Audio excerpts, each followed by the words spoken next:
Hi, and welcome to My Wonderful Knitting Life. My name is Margaret, and I am the host of this channel. This channel is mostly about knitting. However, I do like to talk about lots of other little crafty things that come up in my life. Today, you find me in rural Ottawa, Canada, where I live at a cabin in the woods on an island, and we have just received 40 centimeters of snow. So I'm a little flushed because I have spent most of the morning shoveling before we end up getting some freezing rain and some more snow on the weekend. Mimi, my little cat, is sleeping right now, so you might hear her snoring, but at least she won't be jumping on the table and getting in the way of all of the knitting like she usually does. But chances have it, she might wake up and get to that. If you are interested in supporting this channel or you enjoy this content today, please don't forget to like and subscribe, and you can also click on the notification bell so that you'll be notified when I upload any information. If you want to get in contact with me, I am on Instagram at My Wonderful Knitting Life. I am also on Ravelry, and I am under My Wonder Knit Life. And I now have a Amazon affiliate account, which my daughter set up for me, and I've added a few of my favorite little trinkets in there. And when I talk about things, that is where I will be putting them because people have been asking me about the little tools that I like to use and things that I mention. So you can find them there. If you do click on that link, I believe I get a couple of pennies if you buy something. So just to be upfront about that and clear, that is part of how it works. I think I've had 4 clicks on it since I set it up, so it's not getting a lot of action so far, but we'll see. I also have a Ko-Fi account, and below in the description box, I have included something else, which I'll talk about later on in my channel in the more personal type things. If you do want to support me in the making of my videos, feel free to buy me a coffee on Ko-Fi, but you can also warm my heart by donating to my favorite dog rescue, which is Rescue Dogs Lebanon, Canada. I have one dog from them, and he is the sweetest little thing you can ever imagine, and he literally saved my life after my Pomeranian was killed over a year ago. I'm not going to talk too much about that. I've mentioned it in another video, and it is a hard one to talk about. But those are the 2 ways that you can support me or warm my heart when you've watched my video today. This is episode 27, although it actually is 28 because I believe I made 2 episodes of 20. So it is what it is. I'm not changing the numbers. So I hope you have a wonderful cup of tea to join me in some knitting chat today. So I have a great big finish to talk about. It is the item that I'm wearing today. This is my Olivia Jacket by 𝐊𝐧𝐬𝐿. She is one of my favorite designers and just an amazing knit. If you want to learn some new techniques and tricks, this is the person for you. She also makes sweaters, and they won't be quite as difficult maybe as the jackets because the jackets involve steeking, knitting a placket, crocheting a button band, and doing all of these decorations. And she also loves to put bling in her knits. So I have got some sparkle here on my jacket. These are beads and sequins that are sewn on after you've finished. And I think she had buttons on her cuff, but I didn't put the buttons. I just left the sequins. And I recently wrote to her because my daughter had said, "Mom, when you move your arms, are those sequins not going to catch on the sequins at the bottom of your jacket?" And I thought, oh, I don't know. I'll ask 𝐊𝐧𝐬𝐿 about that. So I wrote her through Facebook, and she told me she's never heard of there being a problem. And to date, I haven't had one. So I'll stand up and I'll give you a little bit more of a view of this jacket. It is long. It has pockets, and the bottom is a different color. And I've got also the sequins and the beads all down here as well. And I did knit an extra large, which has made it really nice to wear over leggings. But going forward, I am going to stick to a large because the shoulders ended up being way too big for me. And I don't have broad shoulders to begin with, probably somewhat average to not so average small. So what I ended up doing was taking my sewing machine to this. I picked out the original seam that I had sewn, and I put these together with clips. Let me show you those clips, because this is a game changer. I use these little clips, which make putting garments together really easy. They hold so well rather than trying to deal with any other kind of pin. And I have put those in my Amazon store if you're interested. I love these, and I believe they're used in quilting and applique as well, but really helped. So I use those to pin everything together because knitting is very weighty compared to just a fabric. And I used my sewing machine to sew these into place and make it narrower. And I just did a little bit of felting on the inside seam to make it stay put. And I've also put the little felting kit that I have in my Amazon store. And I'll try to stop saying that because it's going to get annoying. But anyway, that's where it is if you're interested. So this is my finished object for this week. I have mother of pearl buttons on here. And one of the things that 𝐊𝐳𝐬𝐿 does so well is all of these embellished crochet edges, and they're not hard. If you've not crocheted before, it's very simple. There's you use one color to do a slip stitch edging, and then you go in and do usually a backward single crochet around the edge, but I think I've also used a crab stitch. I've done more than one jacket. I've done the Forest Star jacket, which I've worn on the podcast before. And I'm going to be talking about another one pretty soon. Anyway, oh, and another thing I didn't do was 𝐊𝐳𝐬𝐿 leaves a rolled edging on hers with the interfacing. And I didn't do that. I sewed my interfacing under and then did some crochet edge here to match the edge of the jacket here and at the bottom. So I'm so happy with this. This is made out of 𝐊𝐵𝐵𝐻 yarn, and I think I had said last time that it is a heavy fingering, but it's actually a sport weight yarn. I looked it up on Ravelry, and that's what they had it classified as. So gorgeous. Check her out. She's amazing. Some people dream of having a box of handmade beautiful socks, which I wouldn't be opposed to. But honestly, I'd like to have a cupboard full of her designs. They are eye candy. And I do tend to gravitate towards knits that are different from maybe what the mainstream thing is. Even though I did a ranunculus and I'm working on a Wilfreda, I do like to go down the path of maybe the people that are not as well known and give their stuff a try, because it's kind of nice to be unique, isn't it? All right. If you're wondering, this shawl here that is just blocking out the ring light reflection is my Botanic shawl by Stephen West. I knit this a year or two ago, and I didn't knit it as per the pattern. I did every other increase to make it more of a long scarf than a short, just little wrap. So that's what that is. And I made it with a 𝐊𝐵𝐵𝐻 ball and Holst Supersoft, which is a fantastic economical yarn. All right, so since I'm talking about 𝐊𝐳𝐬𝐿's designs, I'm going to pick up the next thing I have here to show you today. I've been really deep diving into finishing whips, and I think I have maybe 4 sweaters still to finish. And if you're wondering, when I talk about something and then it disappears and I don't talk about it for a while, it's probably because it's in the it bothered me corner, or having some time out because it didn't go as planned and I had to kind of reroute myself. And sometimes, honestly, I need a break before I rip something out. But this jacket here that I've got to show you is the Albertine Jacket. Again, it's a 𝐊𝐳𝐬𝐿 design.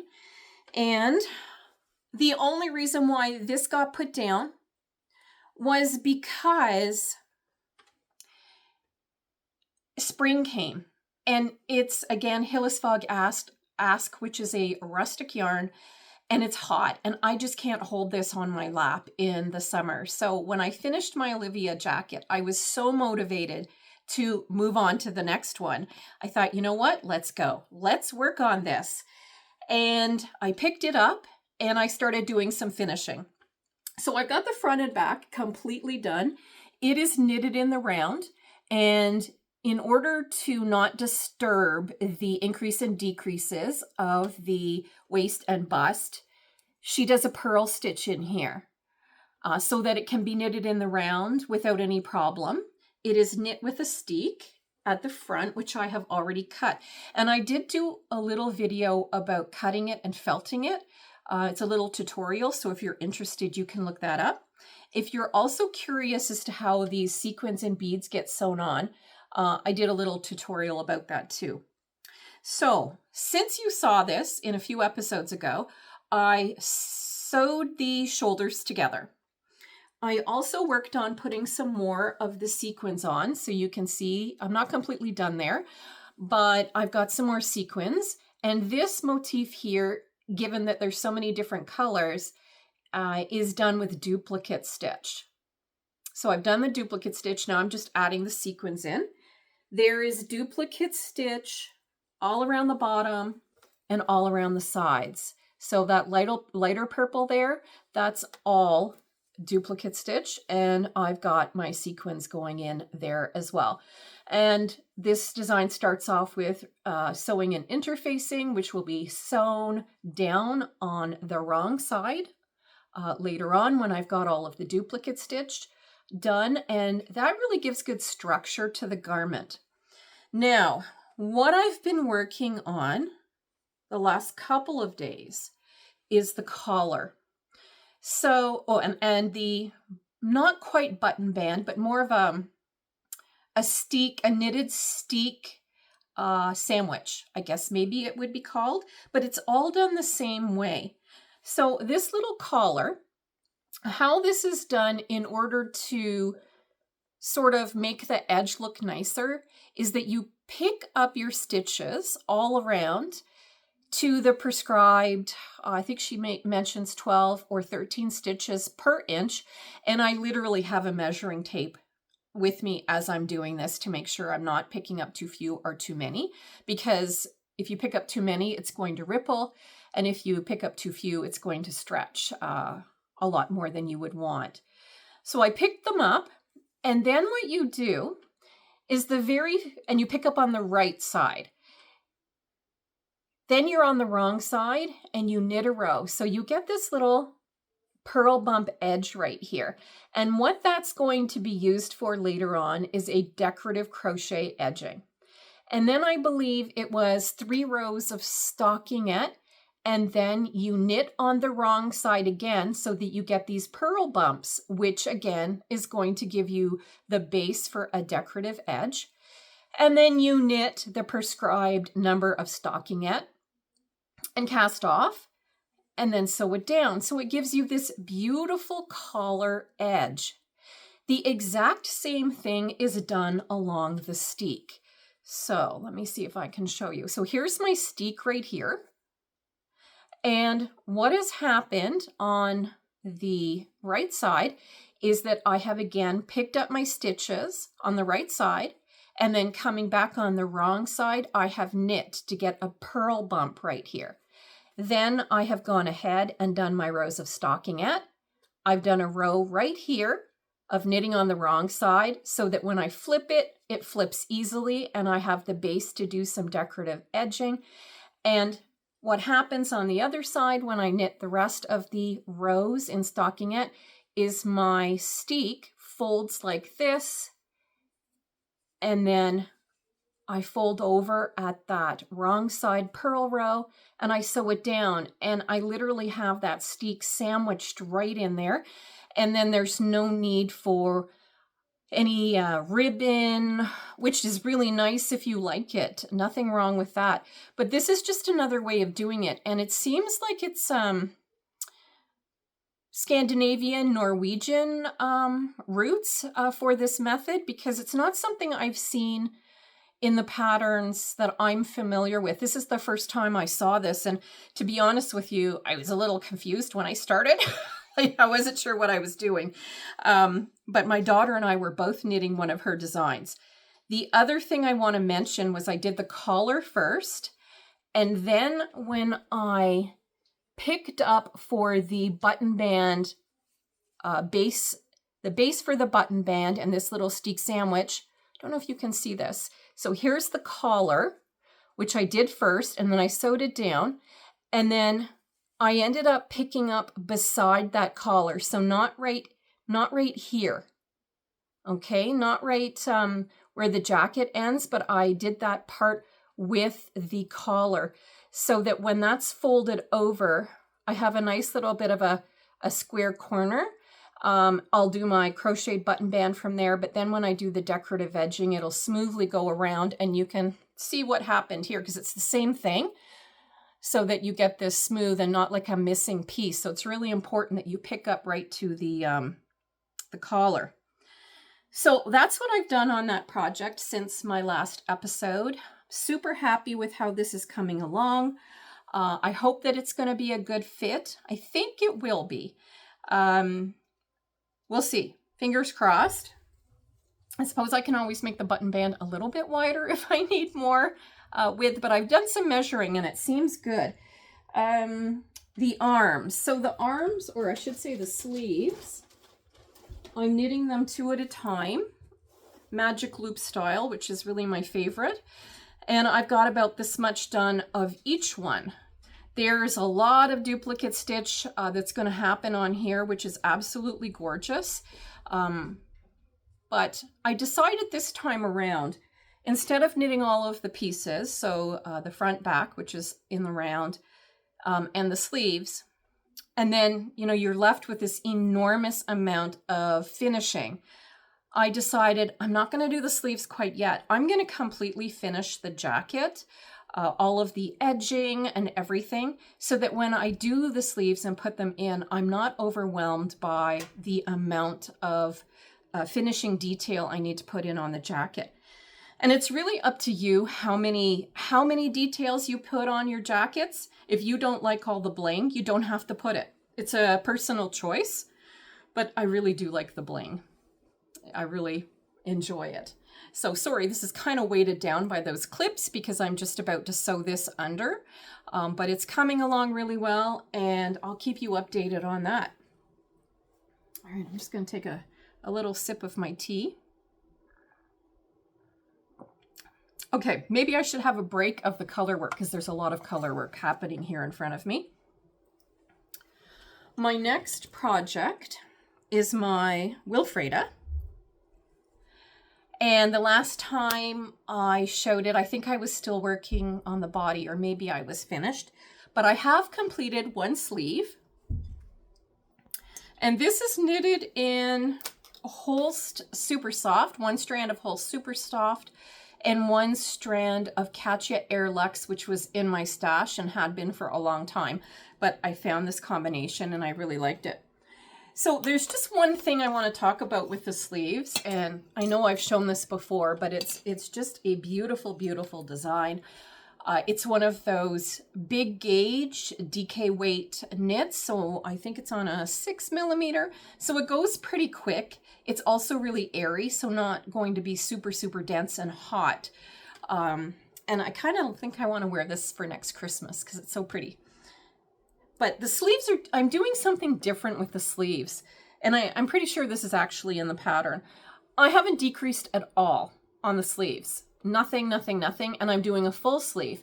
But when you get down to the cuff, you go down a needle, and I believe this is twisted rib. So your knits are through the back loop and pearls are as normal, which is really a half twisted rib, but I'll call it a twisted rib like the pattern does. So this really bunches it in, and you get these very feminine, puffy little wrists. So I haven't casted this off because I want to do the other sleeve first. Just make sure that when they're both done, the length works, because if I've only got one, it doesn't hang properly to really check that out. So I'm just keeping that as is while I work on the other one. And I picked that up, and I've got maybe 3 inches of the other one, so it's going along really well. And hopefully I will finish this soon and be able to wear it, because it's the weather's getting warmer, so I'm going to need lighter weight garments. All right, so that's my Wilfreda. And I will put all of the information below in the show notes for all of the knits and the designers and the yarn, if I have the information to share. Okay, so moving right along.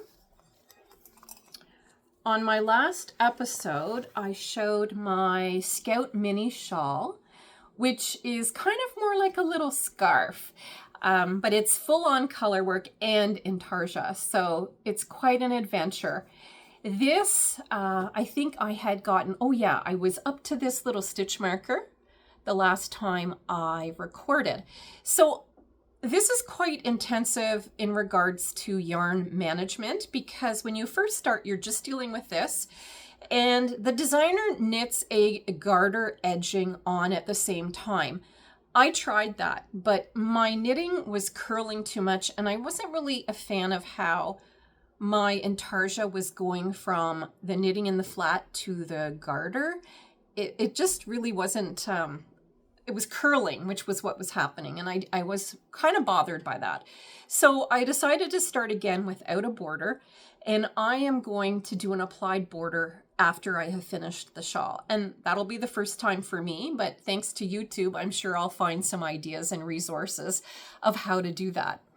So I finished here, and I was just starting to use 3, I take that back, 3 balls of yarn, because the bright orange is also in this one. So a nice little transition to not having 4 balls of yarn at the same time, because there's, 2 for this and 2 for this pattern. But I am now into the 4 because I've started this new pattern over here, and I'm continuing with the 2 colors here. And there is a way that you need to wrap these as you go, as you switch between the colors, because if you don't, you essentially are knitting 2 separate pieces of knitting, and they'll fall apart. Like you'll just have an opening. So that's something that was new to me, but I've definitely got the hang of that. And this is addictive. I did find this extremely difficult when I was first starting way down here at the point, and honestly, it was kind of driving me nuts. I thought, like, I'm not going to be able to do this. It's slipping all the time and really annoying me. But once I got to the point where there was a longer width with the knit, it didn't seem to slide as much and sort of sat better on the needles and in my hands. And now it's just become an absolute pleasure to knit. And I don't usually like knitting color work on the purl side, but I don't seem to be bothered at all by this. It's just very, very motivating and a lot of fun. And this yarn I picked up, or I should say my daughter got it for me because she bought it at the Twist Festival in Saint-André-Avelin last summer and gave it to me in November. That was when my birthday was. And it is by emiliaphilomene, and they are beautiful dyers, and they have delicious yarn. So I will try to remember to link them below. So I've got this section to go with this brown and cream, and then I hopefully will get to the next one and I will update you on that. As you can see, I really, really like color work. It's probably my favorite thing in knitting apart from cables. I love doing cables. Maybe it is my Irish, Scottish, Celtic background that I don't know. I just, cables seem to be something that I'm always attracted to. All right, I have a new cast on. Sorry, I keep having to have some tea because I've been quite sick. I'll give you the horrible details about why later on in the channel if I remember, but it's not been fun. So I watch Carol of A Stitch in Time quite regularly. She is in Vancouver, Canada, and she's a wonderful knitter and a fantastic sock knitter. And in one of her episodes in December, she was knitting on the Winter Wonderland socks. And this pattern I can't remember who designs it, but I'll put it in the description. I fell in love with them the minute she showed them to me. And I went hunting for this West Yorkshire spinner, which is the blue, called Silent Night. And the only store that had it was Les Biscotte, which is a Quebec knitting system of stores. I think they have 5. And they have a group of designers who are also the owners. And just as an aside, they have many beautiful, beautiful patterns on their site. And many of them are free, including really cool sock patterns. So if you have the time to look them up, it's well worth looking at. So this cute little pattern starts with this little bit of cream at the top, and I'm using Cascade Heritage for my contrast. And if I remember correctly, it's not just ribbing, and this is, I believe, twisted ribbing. There's a little something extra going on in here. I don't remember what it was, but I absolutely love the little effect of the contrast there. And then you do your twisted rib until you get to this colorwork pattern. And the really cool thing about this colorwork pattern is that there are 4 motifs that you can put into your sock. This is a 64 stitch sock. So when I picked my motifs, I had to make sure that the stitch count would add up to 64, because there is a church, a little apartment complex, which I believe is called a flat. And then we have the little cabin and the trees. And I decided to go for the cabin and the trees all around my sock. I thought that this really just represented where I live, because I live in the forest in a cabin. And right now we have so much snow outside. So it just really reflects my life. And I think it is the most adorable thing I've ever done in socks. It's the first time I've done color work in socks. And when you do color work in socks, the risk is that it will be too tight here to get over your heel when you put the sock on. And many people will go up a needle size, and I couldn't find a bigger size. I'm knitting on 2 millimeters. I like to have my socks really, really dense, and I have a very narrow foot. So a 64 stitch with a 2 millimeter seems to fit perfect. They don't even fall down. It just seems to be the magic combination for me. And I came up with a different way of doing this. I watch Kelly and Noelle from Knits and Pieces. They do a Tuesday night knit chat at 7 p.m. my time every week. And I watch them religiously because they have just so many little tips and tricks to share. And one of the tips that they shared when they were doing some color work socks was to turn it inside out. And I'm not sure if I'm going to be able to show you this as well as I should be able to.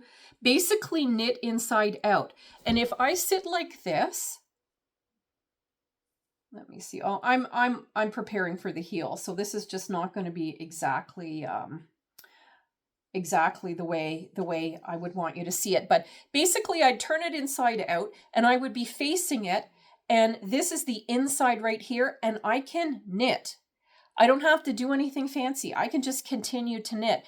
And the idea of turning it inside out is that the circumference, former math teacher here, or the distance around the outside of the sock is greater. So your floats are going to be longer, so that when you turn it the other way around, there's some give to your sock and it's not going to be so tight on your foot. The only problem I had was that when I was knitting it and I was down here, inside out, it wanted to go back the other way. And how I resolved that, have I lost my little clip? How I resolved that was with these great clips. Since I got these clips, I've just found so many uses for them. So when I was doing the knitted inside out, I threw a couple of these clips on the cuff like this. And therefore it couldn't move. It couldn't pop itself out again and turn itself around. So that worked fantastic for doing the inside out method, was just clamping these together so that it couldn't move. These are definitely not going to be my only Colourwork socks now that I've done this, because it's just so much fun and I love the look of it. Now, I don't think I would do a sock that had Colourwork all the way down to the toe, because you're not really going to see it. But this little pop is adorable. And the other thing I thought of with this little Colourwork example was I'd love to do some leg warmers that have Colourwork on them. It's definitely something I wear a lot of because it gets pretty cold, even in the cottage. I don't like to keep it very hot. I just find the air is harder to breathe when it's really dry outside. So leg warmers are a great fashion statement, great way to show off your knits. But I thought, you know what, that might be something I'm going to do soon. So those are the Winter Wonderland socks, and they are super, super fun. Oh, you know what? I have another finished object. I completely forgot about this.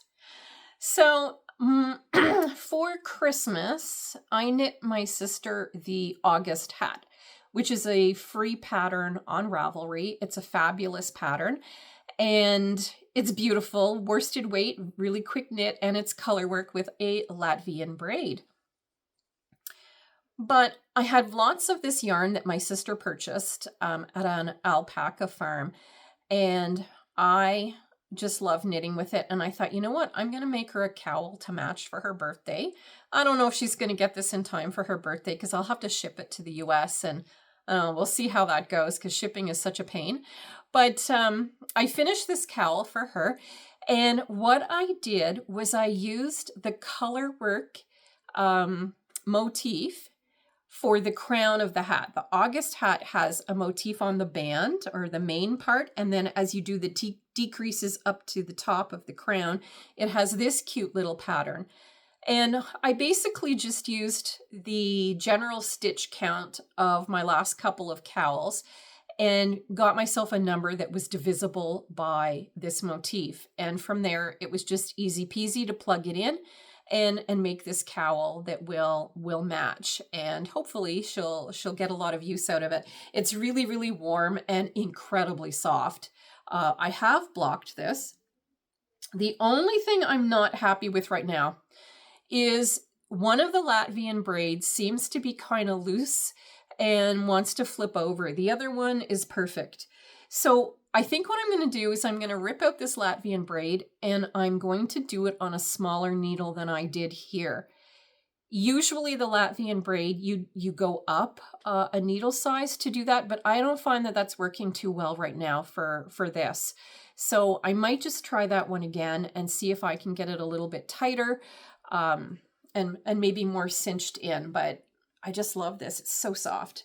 So, you know, and if anybody's interested, it's a free pattern, free motif. I can give you the stitch counts for this that I did. And for your Latvian braid, if you're interested, I think I'm going to do a tutorial on that because I learned a lot from doing it. Some little tips and tricks, but one thing you want to do with a Latvian braid is have an even number of stitches, because that is how it's done, is over an even number. You can always slightly change your stitches for this. One stitch, you know, make it odd if you need to, but you need an even number for your Latvian braid, and they're so pretty. I think I want to put them on everything. All right, so that brings me to acquisitions, which I'm really trying hard to keep at bay. But you know what it's like. It's not easy, and my appointments for my physiotherapy for my hand, because, well, it's not looking too good right now, but I can get it fairly straight. With that accident that I had with my dog, my hand got damaged. So once a month, I've been going to physiotherapy in Gatineau, which is the other side of the Ottawa area. And my daughter lives there too, so I go and visit her and have lunch every time I go. But the store, Laines Biscotte, is there. And it hasn't always been there. It's new in Gatineau. Their stores are mostly Quebec City, probably Trois-Rivières, maybe Rimouski. I'm not sure where their other locations are, but they only just opened in June. And they make one of the original self-striping yarns. Their self-striping yarn goes back to, I don't know, the 1980s or 1990s. And it's called the Bis-Sock. And this one's really unique because it's an 85% merino, 15% nylon. So less nylon than you would usually see in a sock yarn. And I'm not a big fan of the nylon. A little bit maybe is necessary, but I like as much wool as possible in my socks. And I just thought these colors were fabulous. My daughter thought it looked a little bit Christmassy, but it's not quite red, but it's gorgeous. And it's called, I believe it's called Megane is the colorway. I'm gonna just buy one and give it a try and see what I think before I go crazy buying any more. But I think I already have a pattern chosen for this, and I'll get those on the needles when I finish my Winter Wonderland socks. So that's on the horizon. I'm really trying to make sure that the amount of yarn that's coming in is a lot less than the amount that I'm using up, because I do have a wonderful stash of yarn. So we have to make sure we use it, right? All right, so that is the knitting content. Oh, no, it's not. I have another thing to tell you about Laine Biscotte. So, like I said, I'm always my eyes are always caught when I see a different design or something really off the beaten track, unique. And when I was in the store, and let me tell you, the store is amazing. They have samples galore. They even have on top of one of their cases of yarn, all of these plastic feet with different socks on them in all of different designs, and like really thinking out of the box designs too. And the way the designs are used with their yarn is amazing. But they also have other things. And one of the things that caught my eye this week is a design called Inspiration Tartan. And I will put a picture up of that in this video so that you can also see it. It is I think it's a DK weight sweater. And I did look at the yarn, but you know what? I have a lot of Holst that would be held double and would do just fine with this pattern. But it really is gorgeous and caught my eye. I'm not convinced that the way the tartan is done and then the ribbing would work for me. The ribbing would have to be knit loosely because I wouldn't want it to cinch in at the bottom. I really like that sort of flowy A-line to it. And I probably would make the tartan go much longer with a smaller rib at the bottom, because if I have something cut in pieces, I don't find that it looks as good on my body. It sort of cuts my body up too much, and then that tends to make me look wider rather than more long, which I'm looking for. I don't want to look any wider. So if you have a moment, you can look that up on Les Biscotte or on Ravelry. Another thing I have to say about their patterns is that they are fairly priced. I believe most of the sock patterns are $5. I think the Inspiration Tartan comes in at about $8. And I am finding the patterns on Ravelry, the price is creeping up. So I respect a designer that will put their price at a really fair purchase price. So that was one of the things that caught my eye this week. All right, so this is the end of the knitting content. If you are interested in a little bit of personal stuff, you can hang out here with me for a few more minutes. But if you need to head out, thank you so much for watching, and don't forget to like and subscribe. All right, I'm gonna have a cup of tea or a sip of tea. So in the personal side of things, in my last video, I said that I was hoping to record in 2 to 3 weeks, and I think we're almost up to 4 at this point. I've done a lot of knitting, but unfortunately, just over a week ago, I had surgery. It was dental surgery, and I've had dental surgery before because I had my wisdom teeth out years ago, and I had to have a partial crown done on a baby tooth 12 years ago. And that's where the story comes in, because I had a baby tooth here that wonderfully kept the space for a long time, because I'm not a spring chicken. And it was great because I was made without an adult tooth. There was no adult tooth to come in and push that baby tooth out. So it just stayed, and I took care of it, and all was good. Until last summer, when it decided it couldn't hold on anymore, and the roots started to become a problem, and that led to an infection, and it had to come out, and then it all had to heal up. And I was pretty worried about what was going to happen, because the dentist was referred me to an oral surgeon and thought that I might not be able to have an implant. And I can't have a crown because I don't have any problems with the teeth beside them, and dentists won't carve down healthy teeth in order to make a bridge. So it was like, what am I going to do here to keep this space from all of my other teeth moving in and going crooked and whatnot? And I should add that my dad was a dentist, so I am a bit of a teeth snob, and there's nothing I can do about it. I've taken really good care of my teeth. I had braces, you know, and it's just one of the things that I like about myself. I don't like everything about myself, but as you age, you learn to like more. And my teeth are something I'm really proud of. So it was pretty crushing when I had to have this little tooth pulled.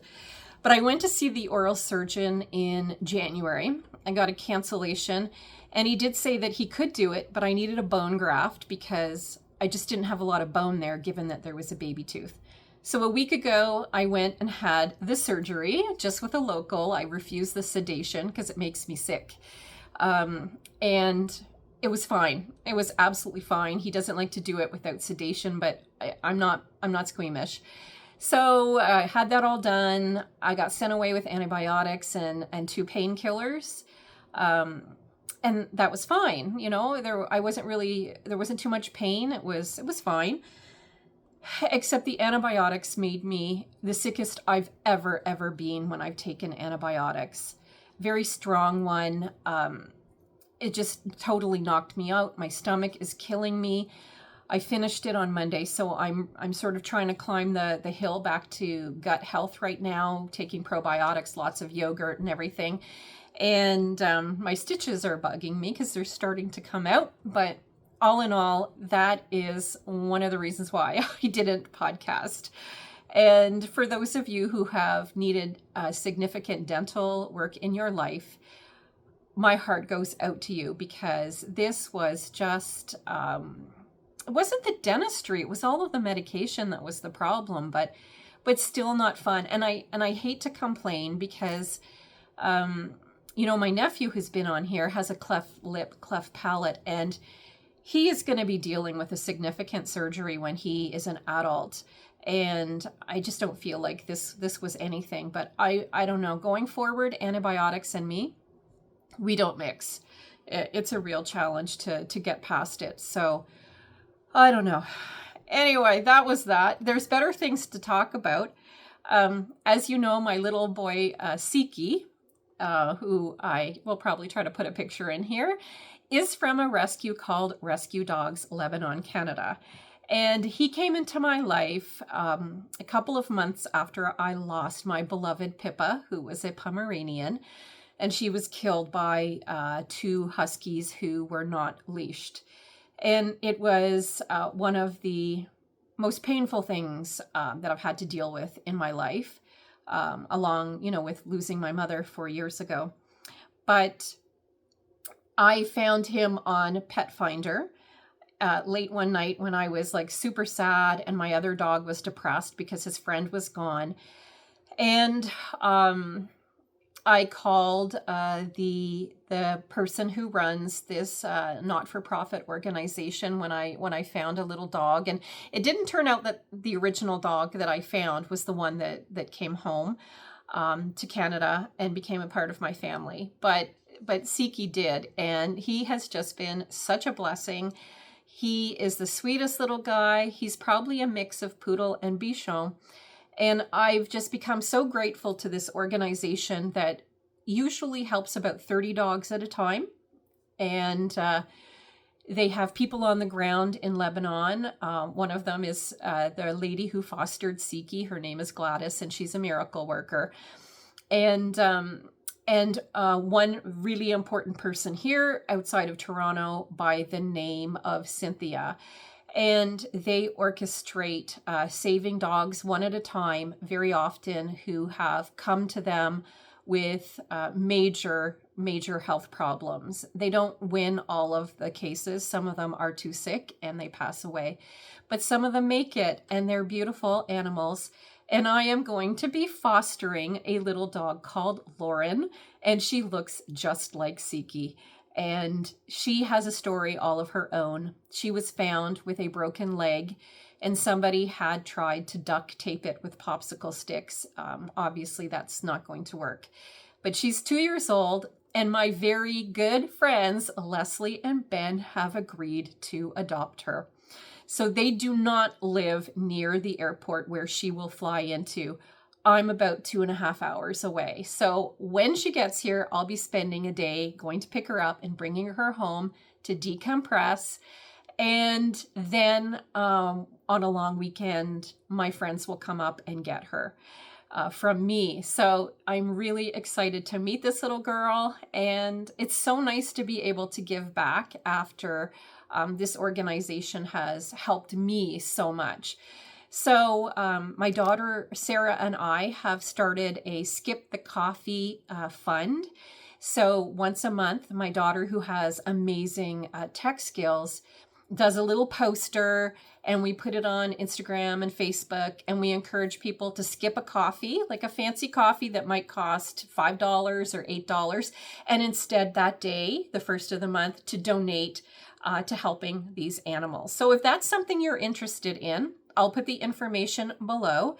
And if you just really like looking at dogs that are up for adoption, their site has quite a few wonderful dogs posted. So you're more than free to take a look at that.